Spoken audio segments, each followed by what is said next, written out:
We're so excited to be here. Thank you for coming out. I know it's been a rainy day, and that can be scary in Southern California. So first thing I wanted to talk about, what each of our books are about. So Anna, why don't you go first? Great. So The House in the Pines is my first novel, and it's sort of a psychological suspense story about a young woman who's trying to move on after a difficult past when she stumbles upon this YouTube video that her ex-boyfriend is walking into a diner, and he's with a young woman, and the two sit across from each other, and the woman drops dead. He never touched her. There's no clear reason that she died. She wasn't poisoned. There's no weapon. And what's really scary, though, is that it's not the first time this has happened. 7 years ago, her best friend dropped dead in a similar manner while talking to Frank. So our main character, Maya, has been trying to deal with this trauma, and she's convinced that Frank did this. He somehow killed both of these women without touching them, but she doesn't know how. And her journey in this book is to prove it, to figure out how he did it, and it's less of a whodunit than a howdunit.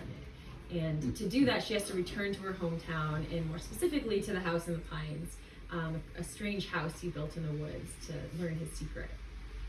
One of the things I love about Anna's book, and I assume most of you guys have read it or know of it, one of the things I love about your book is that it takes this woman who has to decide whether or not her experiences are something she can trust. And so it's like she's learning more about herself and learning to have confidence about who she is and that her experiences are really her experiences. And I think that that's something, as a reader, I really identified with. This feeling of is my intuition correct? And under what circumstances is it correct? So, I really loved it. And my book is called The Hunter. It's this one. And this is the story of an NYPD detective who makes a really big mistake. And the mistake is she points her sidearm at her partner. And in doing so, she lets the suspect get away. And the thing is, she doesn't even know why she did it. She didn't hurt him. She just intimidated him. And she doesn't have any insight into why she did this. And so, as a result of this, she loses her job with the NYPD. Her husband, who's also with the NYPD, leaves her. And her life is just kind of in tatters. And then she gets this call from her brother in small town Ohio. And he says, hey, there are these 3 suspicious deaths. Can you come take a look? See if you can figure out what happened. And she gets it in her head that if she solves, this potentially triple homicide, then her husband will come back to her, she'll get her job back, and this crumbling life she had will just suddenly reconstitute itself. But it's not so easy. In going home, she has to deal with a lot of emotional baggage that she's been avoiding forever. But as it turns out, when she deals with this emotional baggage, she'll finally be able to solve this case. So one of the things that I love about this book is this is somebody who's an unreliable narrator, but she's not unreliable for all the traditional ways. She's unreliable because she's really, really human. And she's told herself a story about her own life. And that story may not be true. Mm-hmm. There you go. I want to read it again after reading that. I was talking to somebody at a bookstore today. They're like, oh, it's like SVU. I was like, yeah, it's like SVU. She's like, I will buy that. Thank you. Which was really exciting. So one of the things that I thought was so exciting about our books, is that I feel like in a lot of ways they're reading off the same script. It's not just that we dressed alike unintentionally with shoes to match. It's not just that we have the same birthday or that we just said at the exact same time. But I feel like there are a lot of similar themes that we each talk about, and one of them being the role that sort of fairy tale logic plays in stories.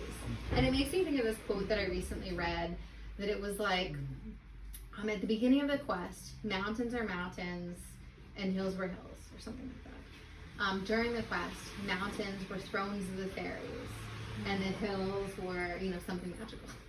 And the idea is after the quest, everything goes back to being the way that it was before.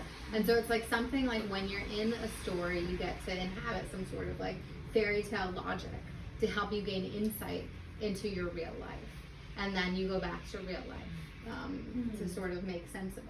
So I wanted to talk a little bit about your book and how you see fairy tale logic as playing a role and what that role was. That is such a good question, and it's especially interesting to hear about the idea of fairy tale logic being or existing only while the story is being told.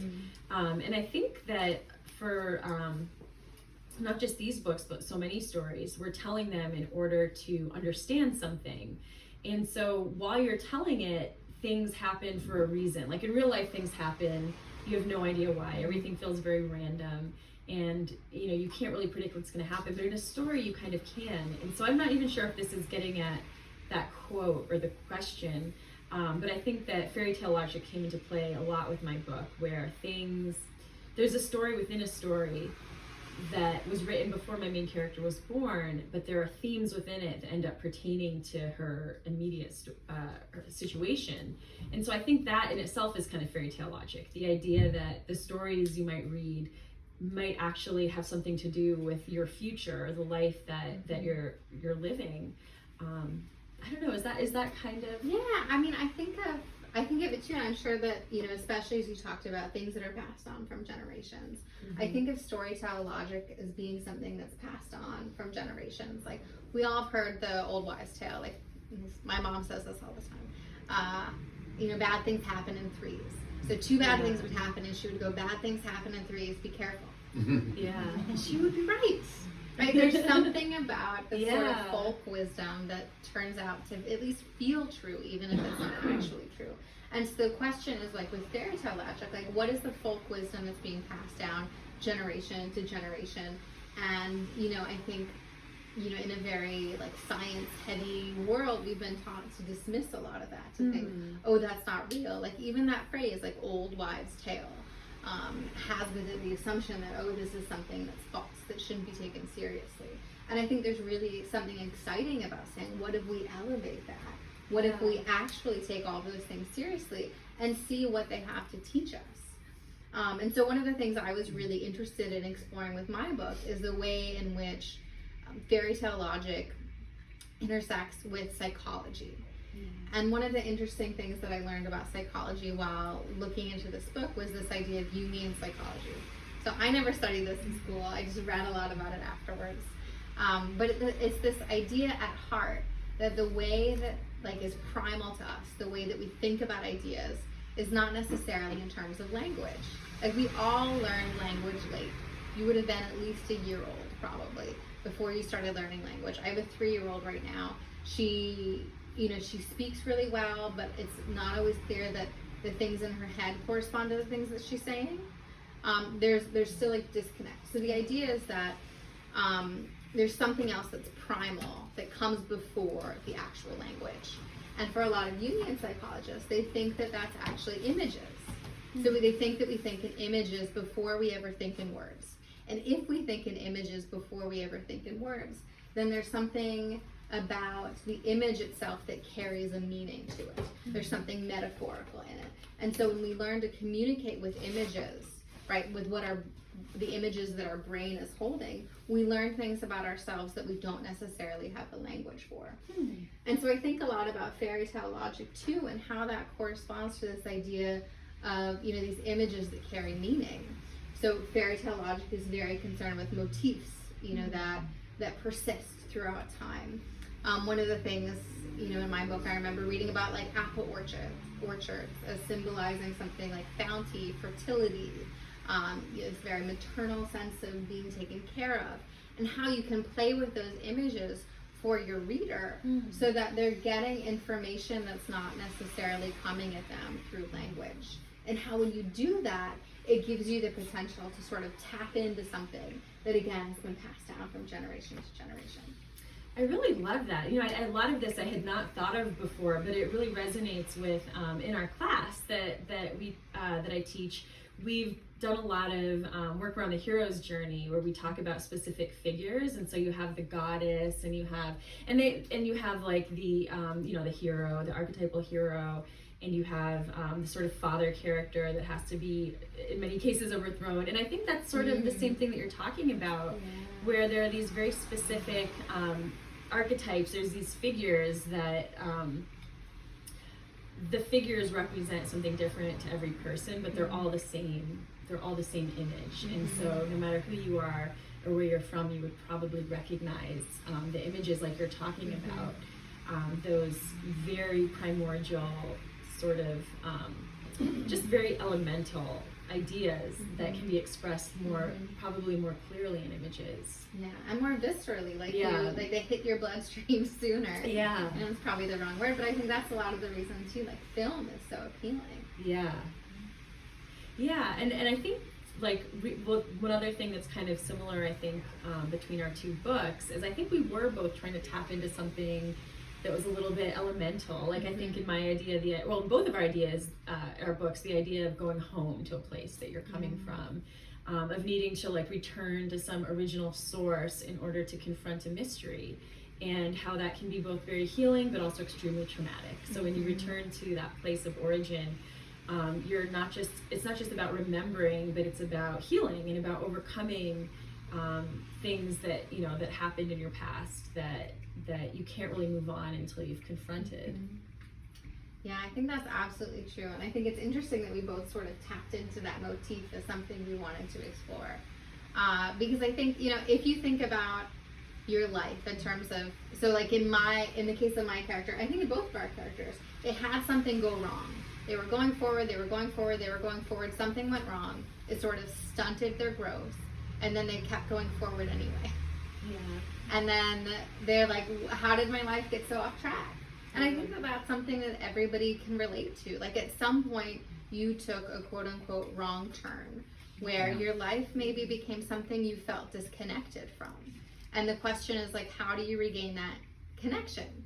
And maybe some people are able to do it by just like figuring it out from that point forward. But I think for a lot of us, it means going back to the beginning and saying, where did I go wrong? And I think in both of our cases, they have that sense of like going back to the beginning and feeling like, okay, where did I go wrong and how can I set this right? And I think the uncomfortable part about that is when you go back to the beginning, you have to confront the person who you used to be. And I think that that's very uncomfortable. It's very uncomfortable for me, frankly. I don't know about anybody else. But going back and thinking, oh, this person who like was really immature, or who drank too much, or who talked too much, or who didn't understand the sort of rules that make one be taken seriously. Like that person I have to recognize as somebody who's me. And I think that can be very uncomfortable. Yeah, I definitely agree with that. And I think too, going back to the beginning, whether it's to confront a trauma or whether it's just to understand, is something that we're all drawn to as people. And I think that's why people are so obsessed with like, where did this all begin? And I think that creation myths are sort of that taken on a very broad level, which is that it's not just people, it's cultures all have these stories where they talk about like, this is where we began, this is where we're from, because I think everybody has this need to understand where they're coming from. I think even, it's not just a mythological or storytelling thing. I think that even, scientists, like one of the big questions is, where did the universe come from? And the Big Bang is like, the theory. And I think that people are very driven, no matter what field they're in, no matter where they're coming from, they're very driven to know where they come. Like just there's something very healing about understanding where you're coming from and going back to that point. And I think that's part of it too. It's like both to understand a trauma, but also just the human desire to understand where we're from. And so I think both of those things are true in both of these books, where you're going back to the source in order to solve a mystery, but you're also going back to understand something about yourself. Just that very human need to know where you're coming from and where your original home is. Yeah, I think that's really fascinating.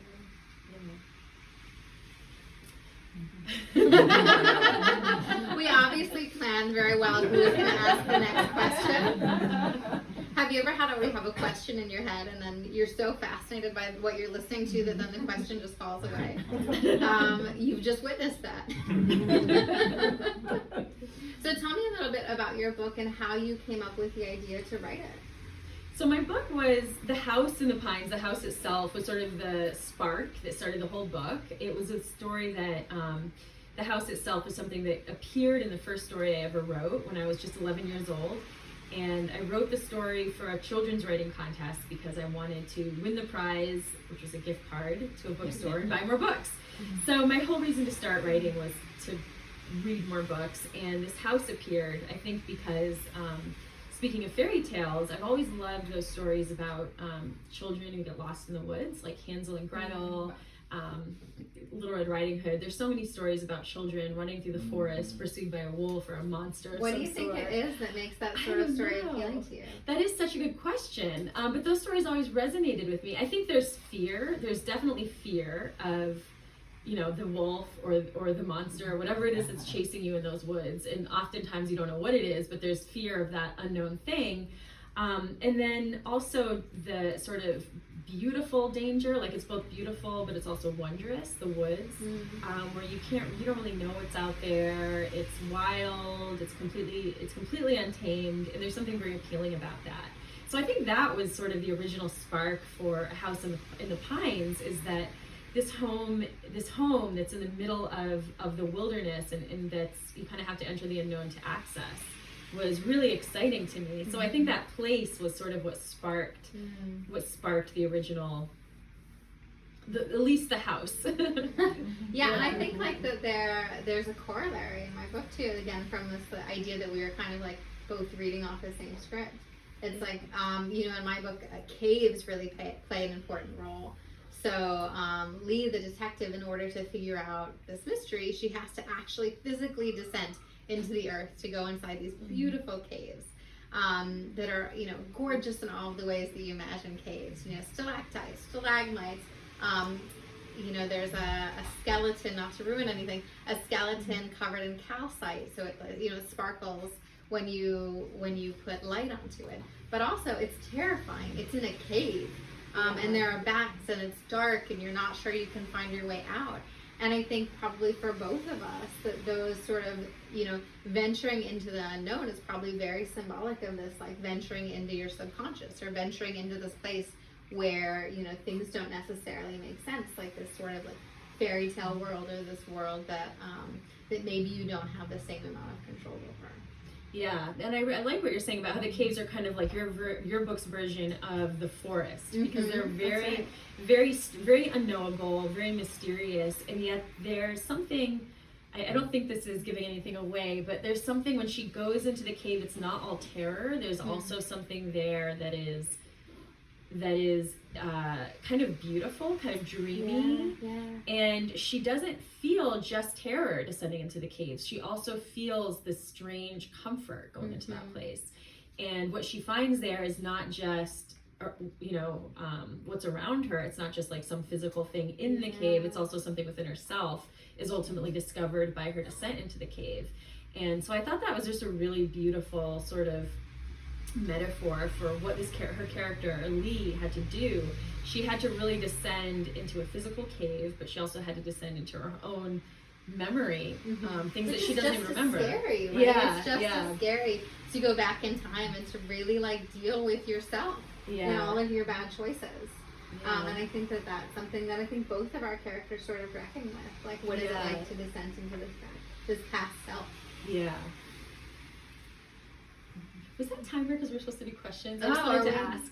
Oh, actually, okay. It looks like we're 30 minutes into it. Are we supposed to do questions now? I have a question. Yeah, let's do questions. How do you deal with the gut feeling, like your character has a gut feeling that this person killed this other person but didn't really know? How do you dive into that, into yourself? Do you research psychologically how people go back in time, or what is necessary to, I don't know, some people do hypnotherapy. How do you do that when you're writing and you want to delve into the personality of your main character and find what's really going on in there? I think it's very intuitive. So I didn't really do a lot of research on that, but it was something that, you know, I thought to myself, like, how would I try to remember something that I had forgotten? And I think memory is such a fascinating thing that there's really no clear-cut way. You kind of have to intuit it. Well, there probably are clear-cut ways, like hypnotherapy, but for me, writing it, I really had to think about what are the ways that memory is sparked. So you have, you know, if you hear a song from your childhood, that's very likely to bring back a memory from that time when you first heard it. Or if you smell something that reminds you of your childhood home, that's very likely to bring back a memory from your childhood home. So I did a lot of just kind of intuitive thinking of like, what would bring me back to an earlier time. And I think that you also had that, and I think you should read The Hunter, because it has a lot of, if you're interested in that, I think that this book deals a lot with that themes of, like, when you go back to the place that you were raised, you find yourself confronted by all these things that you probably completely forgot about as an adult. Yeah.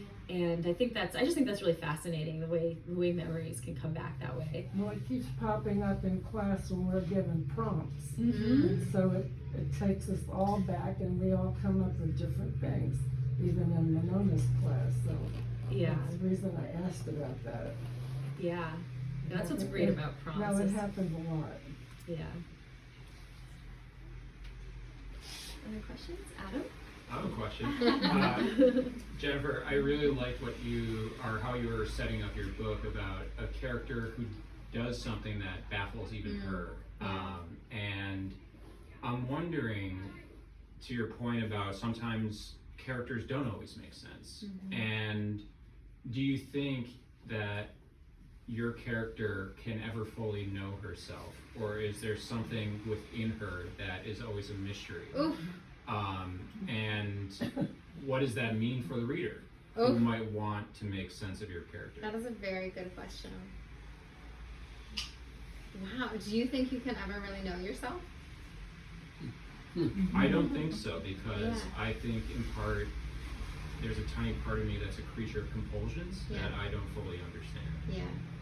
I mean, so one of the things that I was really interested in exploring in this book, and I'm so glad you brought up the hero's journey earlier, is, you know, when I was taught writing, or when I, learned how to write, you had this idea of a hero's journey, right? You have, you know, an inciting incident, and you build, and you let loose.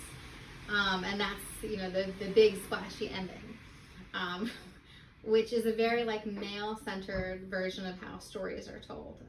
A friend of mine, I don't know if I can say this, said it was kind of like an ejaculation, like, sorry, YouTube, sorry, Zibby. But maybe that not being the way that female stories are told. And so one of the things that I was really interested in exploring is, like, what are the sort of female-centered structures that we can think about in terms of stories? And something that was really appealing to me was this idea of cycles. So we think of, like, women's bodies as going along a certain cycle, right? Like a lunar cycle, for instance.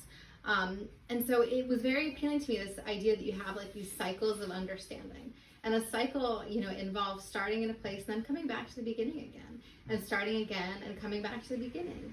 And so there's this idea of, through each cycle, you can know another piece of yourself.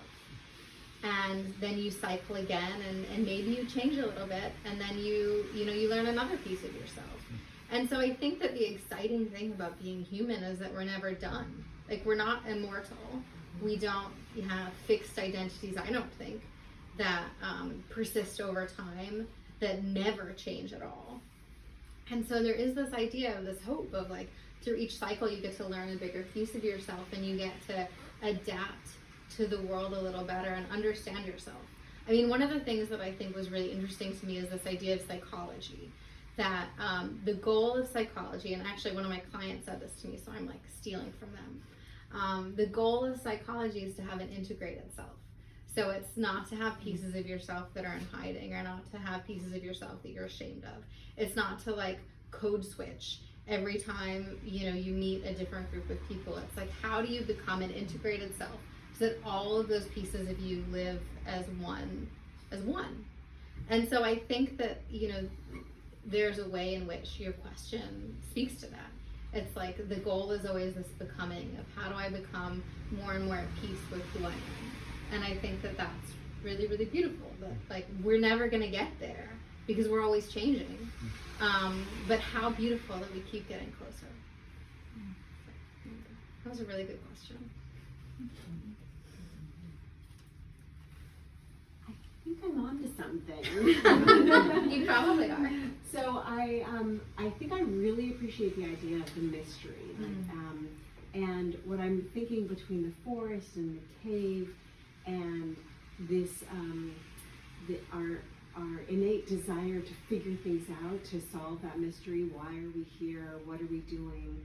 But then there's also that element of returning to, like, a birthplace in a way. Like, the forest is, you know, is a womb of its own. The cave is a womb of its own. Frank retreats to that place for his solace. So in the psychological and overview of this, I wonder if and because of all the writing we do, and it's so inspiring to be, among writers and hearing the work behind writers and the storytelling. I wonder if it's just this sort of innate drive that propels us into figuring out this mystery, where we come from, the womb, the birth, the death, and that's it. Yeah. And in between, we fill it with all of these ideas of what it might mean. Yeah, I think you are onto something, as you said. But I think like the thing that gives us security is knowing what happens. Like the sense of comfort. Like if I know, the traffic patterns of a certain type of, I know I'm not going to be surprised. Yeah. I know that I'm going to enter the world and I'm going to feel safe and I'm going to feel secure. And so there's this idea of like wanting to, reduce the mysteries in our life, feeling as though that is going to be something that makes us feel like we're safer, like, and maybe in an evolutionary sense. And I think that the work is figuring out that there's something really beautiful about the mystery, and that we, you can't write in this genre without like loving the uncertainty and learning. I think the work is like learning to love the uncertainty and learning to love the mystery and to feel a sense of awe as opposed to feeling intimidated.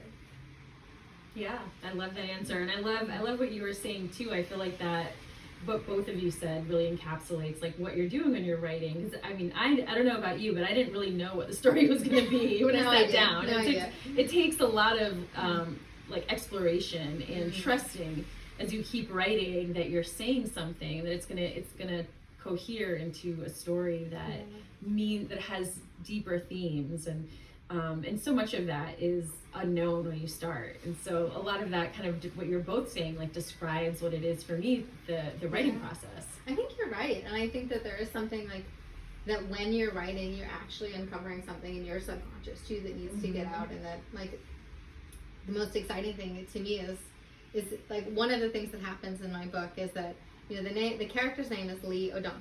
O'Donnell was my grandmother's maiden name, so that's why I chose it. Lee, I just really liked the name. And she has this other character who has a nickname for her, and he calls her Wildcat. And I was like, oh, that's just like a funny name that he calls her Wildcat. And then I listened to the audiobook, and I realized that when you say Lee O'Donnell really fast, it sounds like Leo Donnell. Oh, that's cool. And so it was like a cat, like a big cat.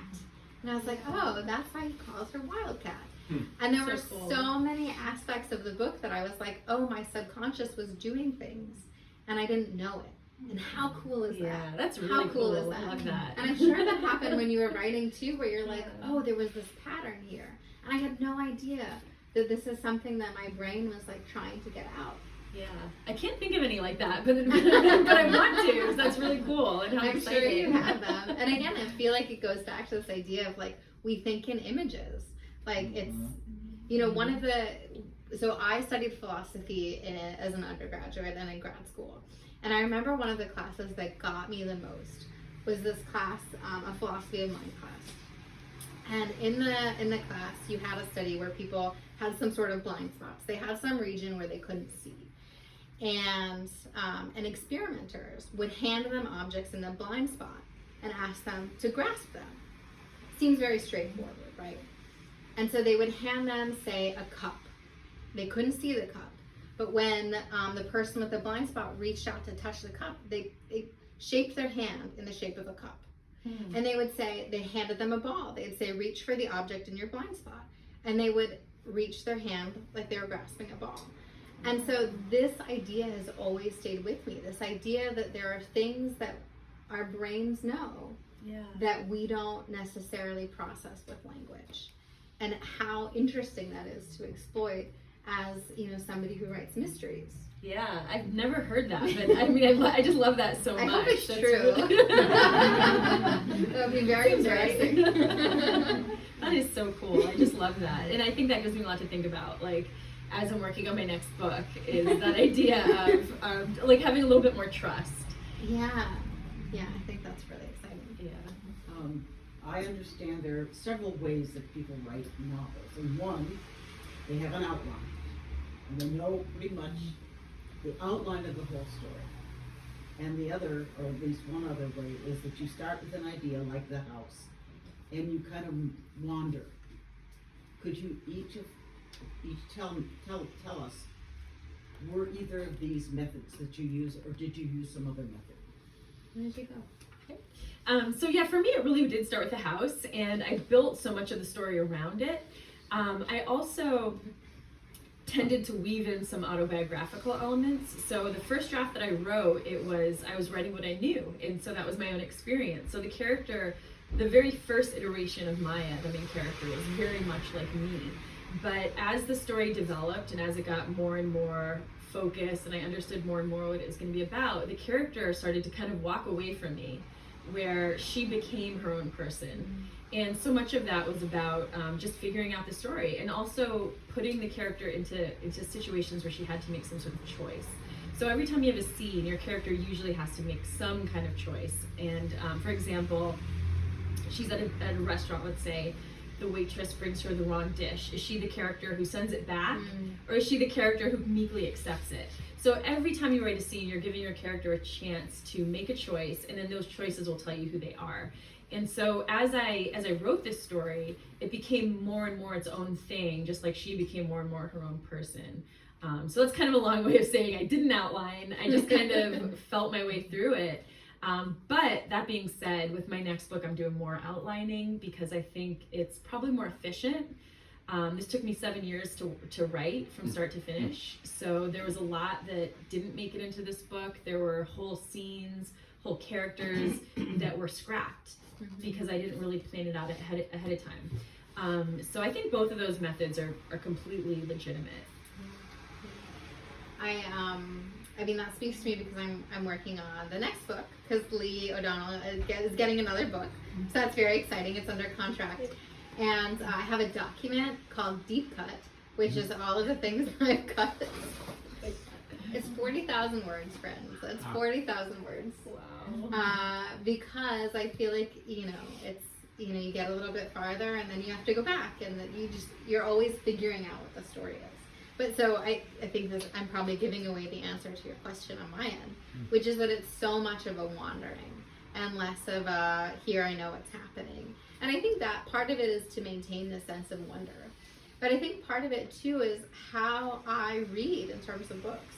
So one of the things that I love about this bookstore is, I don't know how many people have been here before, but there's this section that says books that make you cry, books that make you lust, books that make you tremble, right? And you read according to your feelings, which I love, right? Because how many times do you go to a bookstore and you think, I just want a good cry, or I just want to feel that intensity of first love, right? You go wanting a feeling, not necessarily wanting a genre. And so for me as a writer, I always actually start with a feeling too. So I start with, what is the emotional resonance that I want? And how can I bring that to the page? Because I think the reason we fall in love with books is the same reason we fall in love with people. They make us feel something. Like they make us feel protective. They make us feel scared. They make us feel anxious. They make us feel all of those things at once, especially if you have kids. They make you crazy. Yeah. And so the idea is how can you bring that intensity of emotion, not just to a person, but to a book that you can revisit as often as you like. And so for me, I start with a feeling. And if the scene doesn't feel right, it gets deleted. And so that's why I have a document right now with 40,000 words that will be buried somewhere in my backyard, never to see the light of day. Yeah. Good question. I have a statement and a question. So my statement is I'm trying very hard to cope with the fact that you two chose different earrings. This kind of wild individuality. Just won't fly. And the question is, most detectives that I've ever experienced in books are men, and men like to solve mysteries and figure out what's going on. Do you believe that's true of women too? Do they do research and dig into things to try to find out what's going on? Oh, I want to answer this question. Yeah. Can I answer this question? So one of the things that's really exciting, so I work in publishing. I'm a literary agent and I sell mostly nonfiction books. So I don't sell into this genre, but I know a lot about this genre. And I know that 75% of readers of mystery and thrillers are women. And I think that's really exciting to think, like, why is it that women are gravitating toward this field? And also to look at this idea of this detective, right? Why is it that so many detectives are men? And I think it really has to do with this history of how we think about what it means to solve a mystery and how we tap into those things that give us evidence for a conclusion. And I think for so long we've thought about that in terms of this very Sherlock Holmesian mystery. So it's like you read the scene and you gather the evidence and you put them in in front of you, and then you connect the dots. And I think that's one way of looking at it, and that has been very powerful because it gives this reader the sense of control. You feel like you're constantly hunting for clues, and if you find the right clues, then maybe you can outsmart the author. And if the author happens to outsmart you, well, you'll get a rematch author because I'll read your next book. And if not, then it's over. At least that's how I feel. There's in fact one mystery author I saw on the shelves here. I won't read any more of his books because the first one I read, I figured it out on page 50. And now I'm like, well, I'm smarter than he is.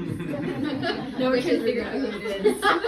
Which is ridiculous, and I will never share. But I think the really exciting thing for me too is as I was looking at this field was how can I take the things that are very intensely female and how can I build those into a detective so that she's not feeling like she's recreating the ways that men access power, but she's looking at the ways that women access power. And so for me, I felt like I really wanted to create a detective who tapped into this very intuitive sense in order to find out the answers to the case. She looked internal, not externally. And I thought that was just like an interesting way of playing with what if we put women in a position of power and gave them access to power through the things that they identify most with being female. Did you have an answer to this one?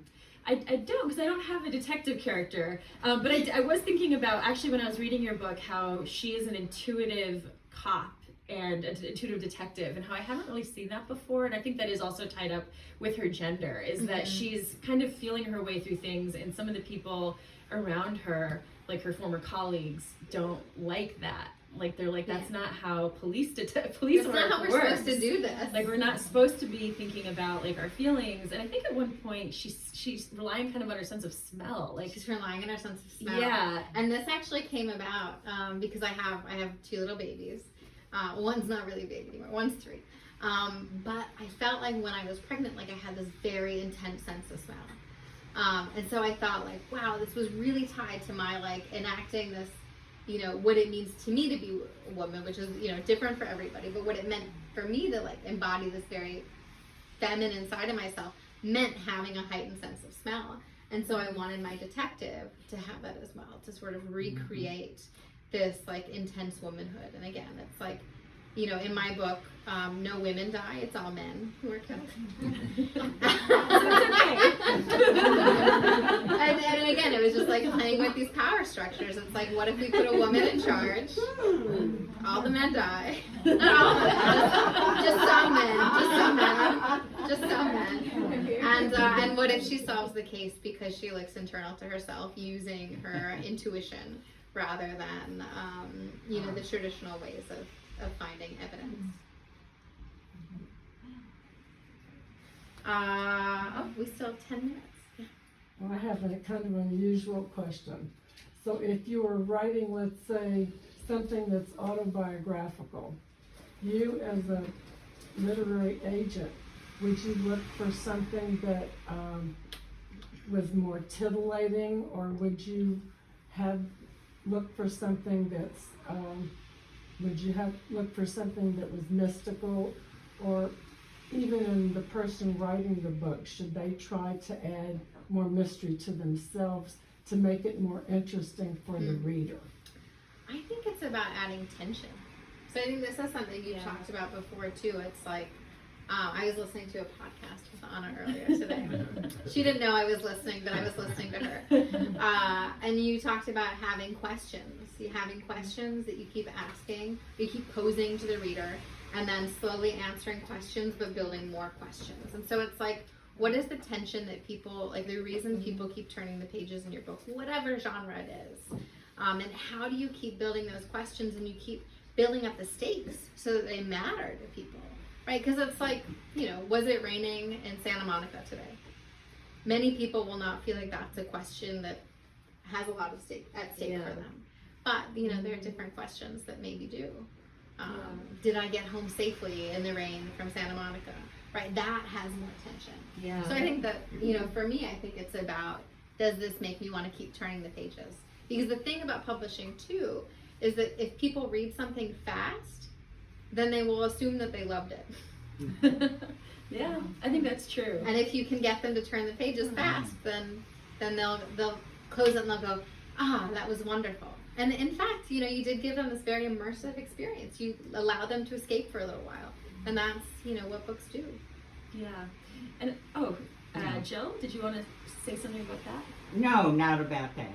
Oh, well, let me just quickly, let me get back, we'll come right back to you. But I think, in answer to your question, I think that people do like titillating. I think that people do they like when they're reading autobiography, whether it's titillating, whether it's, just honest about another strong emotion like fear or even grief. I think people really want to feel it along with you. And I think what can be tough with autobiography, which is something I've never tried to write, I think that you all who are doing that are a lot braver than I am in a lot of ways, because I feel like the stories that people tend to gravitate towards and that they tend to stick with them are the ones where there are real emotions, so extreme emotions, or when we're not just getting like a piece of it, we're getting like the full, the tears and the struggle, it's all there. And if you think about any of the autobiographical stories that do really well, they're usually filled with conflict.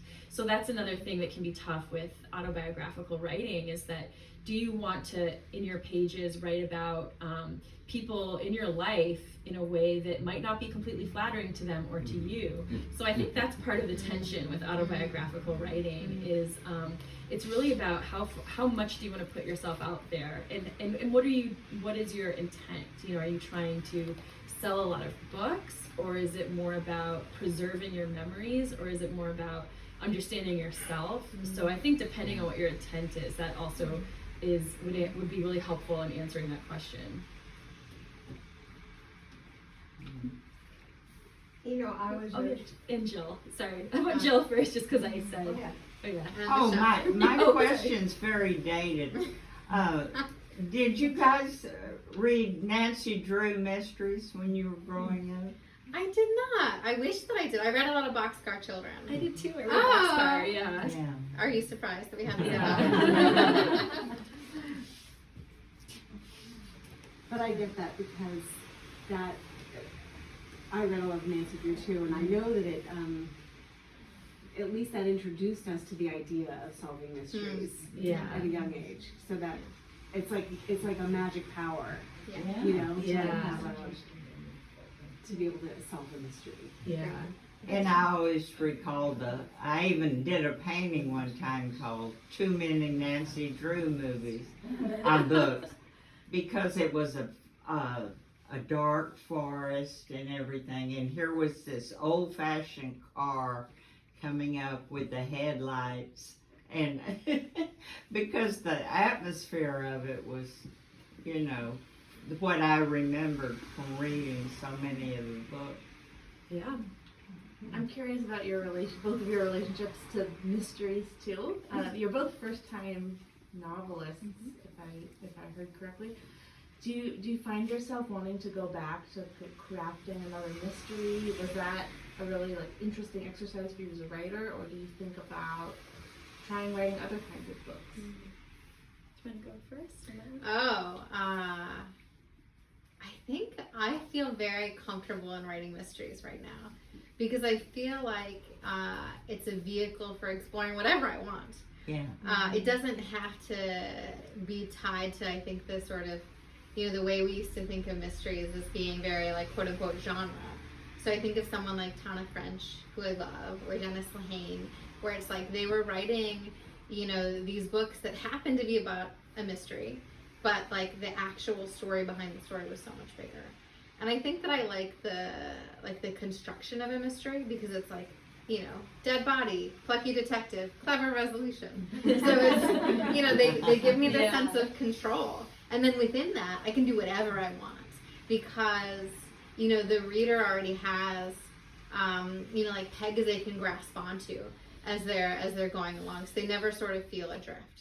But, maybe someday I write something without a dead body. Yeah, I think I probably could. I think I could probably restrain myself and not kill off people in one of my books. What do you think? I think I really love this genre because it gives me sort of like what you're saying. Like it gives a very natural hook to the reader, so it kind of is a way to draw people in, and then it also gives a natural engine towards the story as you move closer and closer and closer to uncovering what the truth is. So I really enjoy that about it, and I also like writing in a genre, which I discovered after I wrote the first draft of this book, and my agent was like, let's try to make it a little bit more like a thriller.